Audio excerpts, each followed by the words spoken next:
Greetings, dear ones. I am Kryon of Magnetic Service. Nahui hui o makalihi. You are here, and you've always been. But the key is about to be turned in the lock. And the crystalline is about to be activated in the way that you have expected and the potentials realized. And it has not been an easy journey, but it is complete. And in these moments where I can speak in this way, I wish to tell you what has accomplished, what you've done, who is here, about the tones.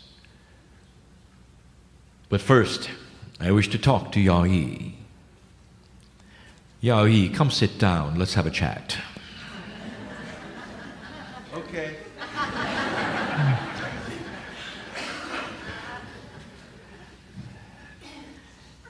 Before me is the manifestation of a system.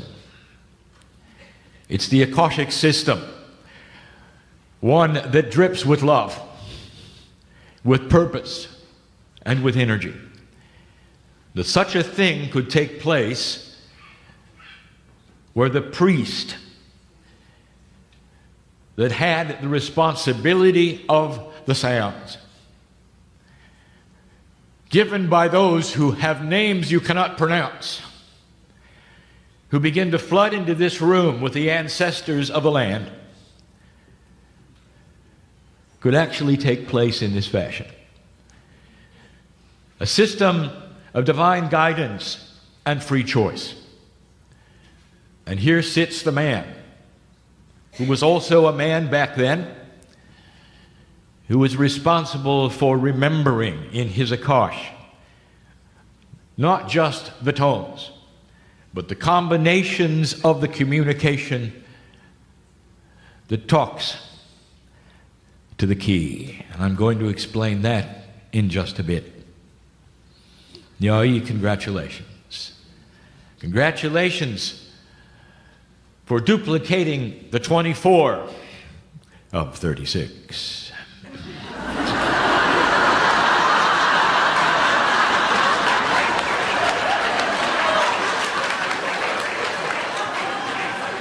Do not fret, my good friend, because I will tell you the other 12 will not be presented for another 26,000 years. You have time, sir.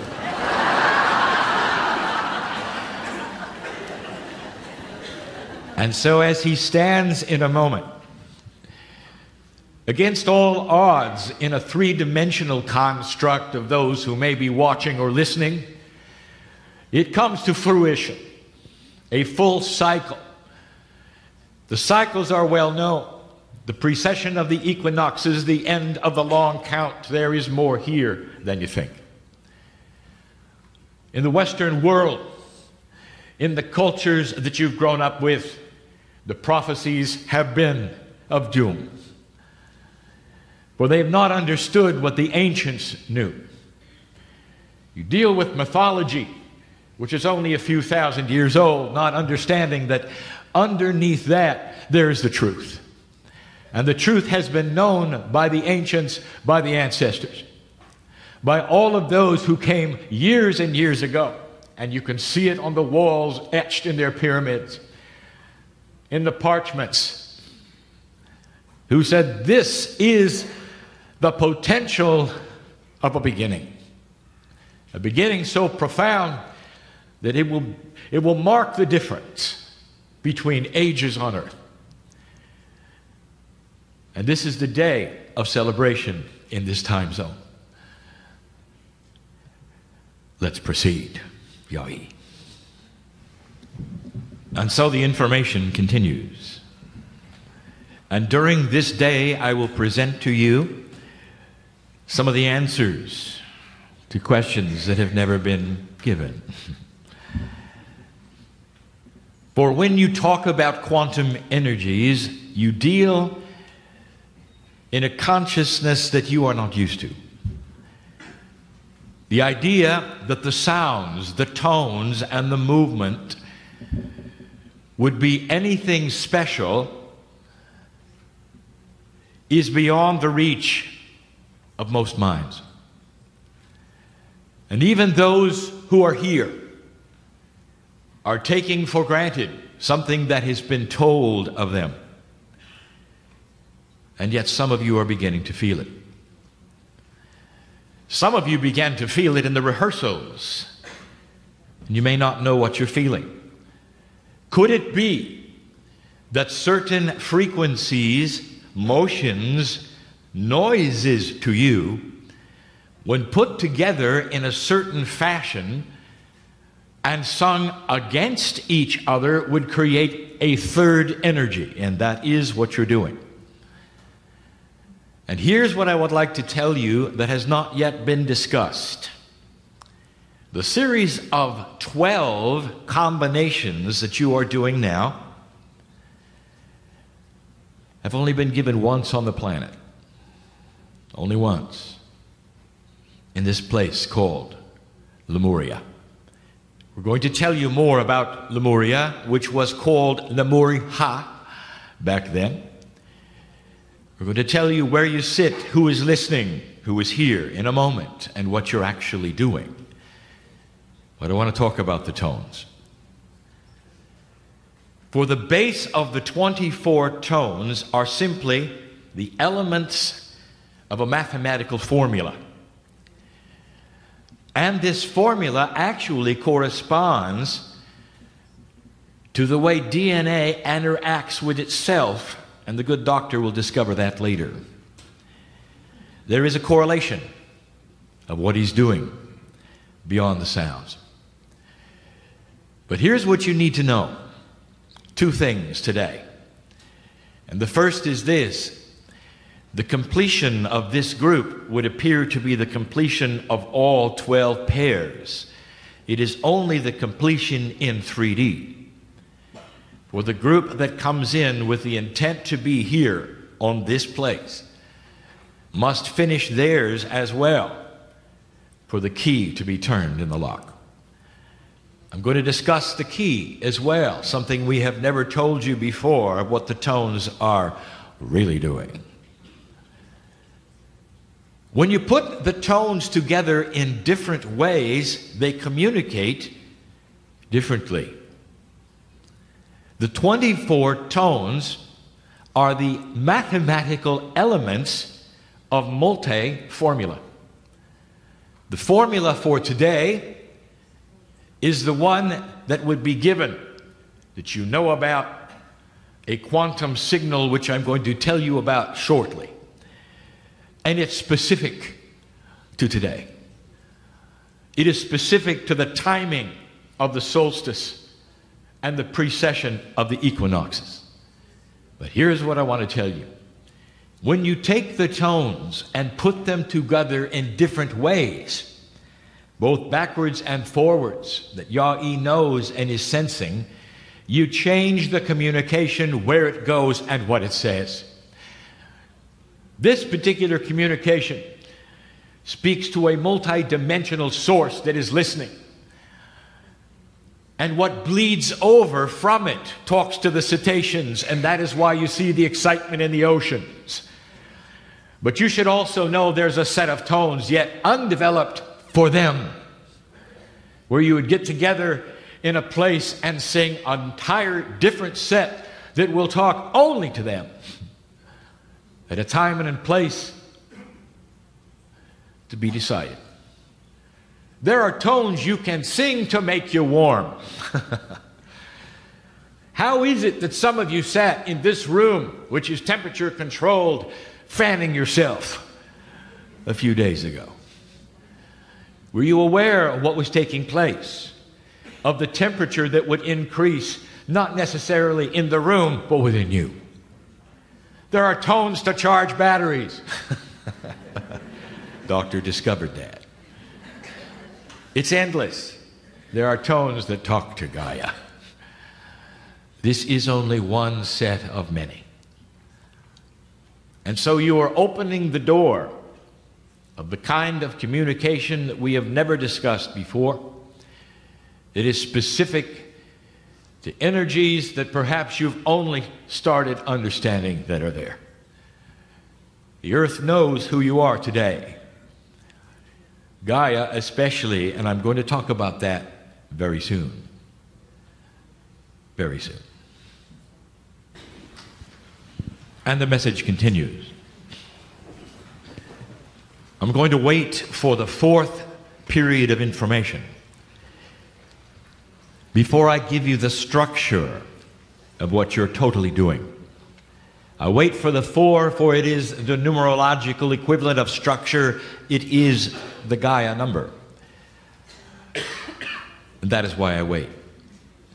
So let us speak now, for your information, if you have not heard it before, dear ones, of Gaia, but specifically of the mountain called Lemuria or Lemuriha. For this you are sitting on used to be the largest mountain on the planet.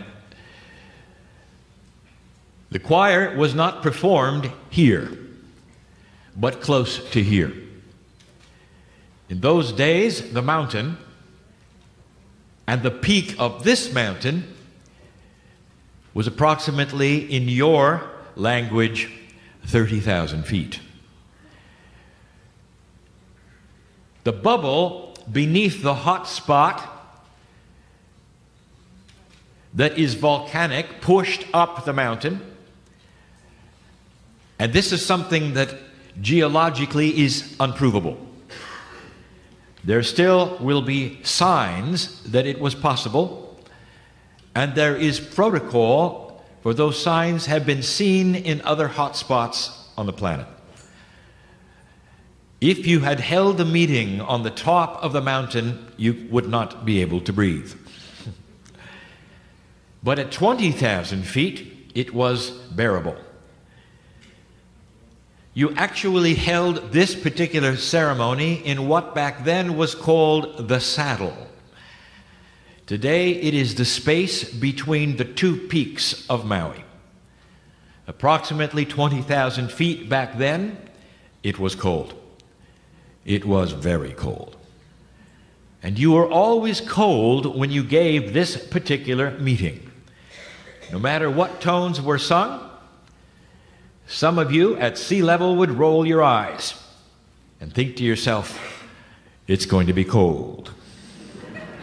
And it was. What do you think Lemurians used as coats? For there were no animals here. And so you had the choice of plants and human hair. And human hair was the best, for it was natural, and you could weave it very tightly in many, many layers. And it explains to you why, to this day, Polynesians have the best hair.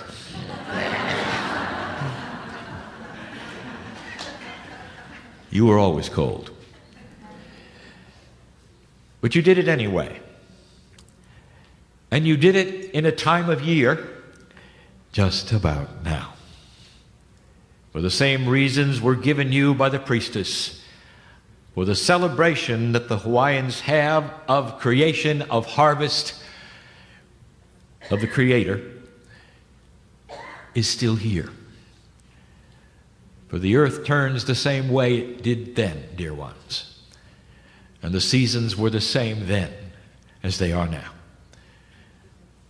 And isn't it interesting that no matter what the mountain did later as it subsided and these became islands, that the traditions remained and the ancestors kept them fresh.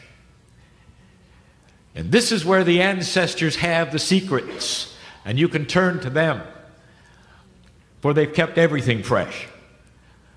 And if you want to know the truth of the planet, you will ask the ancestors in every single culture. And if you want to know the truth of the planet today, you will ask yourself, why is it that the tribes are coming together the way they are and celebrating a meld? Why is it that the puma is awakening and that the North and the South are starting to see each other differently. And I will tell you something, dear ones, all of this has been waiting for the key to be turned, which I'll tell you about shortly.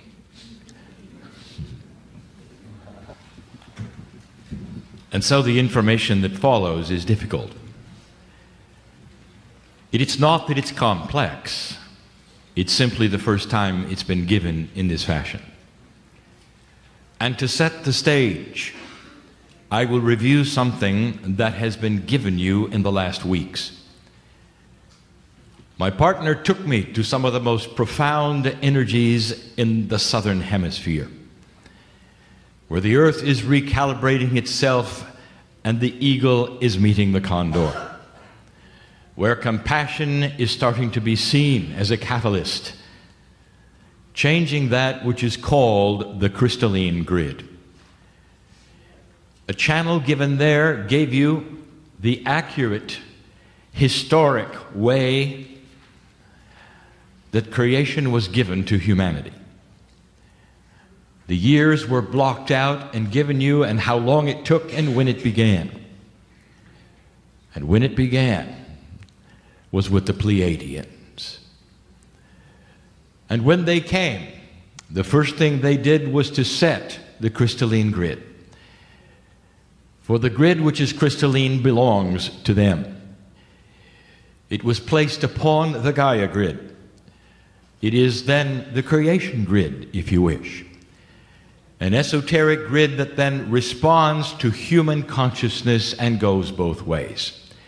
It receives and it gives. Part of what is going on now is the recalibration of the crystalline with human consciousness. Now I give you all of these things to tell you what else it does. What do you know about crystals? One of the only geologic substances that can retain a vibration. One of the only geological substances that can be programmed to retain and have memory. And so the crystalline grid is really two things: an esoteric grid that works with vibration of human consciousness, both in retaining and transmitting back to the human DNA, but it talks to Gaia. And the Gaia part it talks to is anything crystalline in the Earth's crust. If you talk to a geologist about how much crystalline there would be in the Earth's crust, you would be amazed. And so there is a retention of frequency between the quantum grid, which is crystalline, and the Earth crystalline grid, which is the dirt of the Earth. And in that you thought there was a consciousness engine, one that is responsible for portals and vortices, for nulls. But it's more. For in the building of the crystalline grid, the Pleiadians built a lens. And the lens is something that will focus. And it will focus that which is appropriate, a signal, and send it to the center of the galaxy. 26,000 years ago, you put that in place, dear ones, when you sang the tones. You created what we will call the lock. It locked in place this particular grid and the lens it represents. It is not a rusty lock. It is a lock that responds and is ready should you have arrived at the time and place at the end of the precession of the equinoxes, when you would turn the key with compassion and lubricate it with the love of the ancestors, and come to a place where through the tones being sung again, the key then starts to turn the lock, and the crystalline grid and the lens starts to focus itself to the center of the galaxy which intersects your sun. And at that point in time, the tones unlock the key, and the grid starts to change. And it is the grid and the lens that sends the signal based upon the tones you sang to it. Now you know the mechanics. And the next thing to tell you is who is listening. And so as the lens is activated, and the crystalline sends a signal pointed literally at the orbit of your sun into the center of the galaxy. As you have been told, an esoteric thing happens. And then after that, I'm going to tell you a super esoteric thing. The signal that arrives in the center of the galaxy is received by an engine of which you know nothing. In 3 dimensions, and with the limited laws of physics you have, it appears that there is a singularity there, which, by the way, is impossible in 3D physics. You call it a black hole, a place that literally has its own lens, for it bends light and it bends time. It ought to give you a hint that there's something going on there that is beyond your physics. We have discussed 23 years ago that really there is a set of energies, a push-pull energy, that sets the stage for what you would call an entangled galaxy. All of the stars in your galaxy, unlike your solar system, travel at the same identical speed around the center. This is impossible with Newtonian physics. It ought to tell you something is happening. All of the stars of your galaxy are therefore entangled with the middle. The middle, therefore, is the center. And the middle of your galaxy becomes more than just an anomaly of physics. It is the engine of communication. In an instant fashion, the entire galaxy and all intelligent life that has the ability knows that the planet Earth has gotten to a point where compassion counts. Got to a point where the barbaric notions of war and differences between human beings is starting to shift and recalibrate itself. Getting to a point where so many civilizations also got to. And so the signal that is sent at the end of this day, with the second set repeating what you just did, is that it's received and was expected. And that is esoteric. Unbelievable to many, and yet the ancients told you that something like this was possible. The end of the long count of the Maya said a beginning of another calendar. You tear the old one off the wall, it's no longer appropriate, it's no longer good. And you put a new one up. One that is different. It's a different color, it's a different attitude, a different consciousness. But what I want to tell you is what you need to hear. If these things are multidimensional, they are then quantum. What happens to the earth? Not just the lens that sends to the others, but what about you? And that is what you're not seeing and you don't recognize, that is so profound. I told you 23 years ago there's something called the cave of creation, and it is in the earth and must be in the earth, and it is crystalline. That should tell you something. It is allied with the crystalline grid, and it contains all of humanity's souls. The ones that will come, the ones that have come, Lemurian and not Lemurian. And they are now touched as the key is unlocked. They know it as well as the center. And what is exactly in that cave of creation? I will tell you, it's your ancestors. And who are your direct ancestors, dear ones, as you sit in the room? How many of you have had parents who are no longer here? Well, I want to tell you something. That as you sing these tones, they're aware.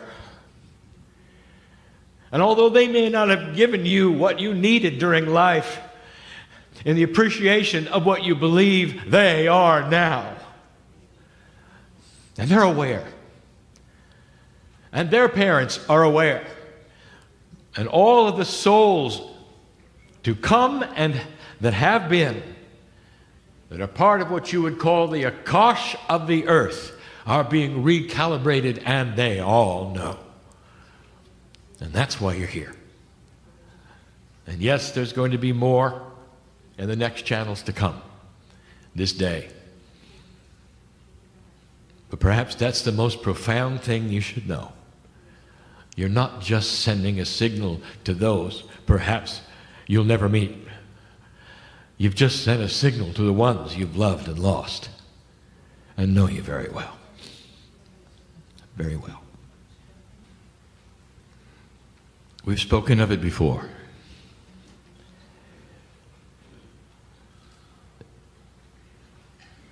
The Pleiadians are not far away.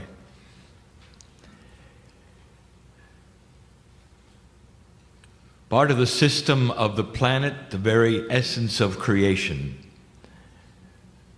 is that they would remain here, the ones who started. In an esoteric way, some have said they live in the mountains of the earth. Some say they even have cities that have names there. All of these things out of three-dimensional perception. Some of them are in the south and some in the north.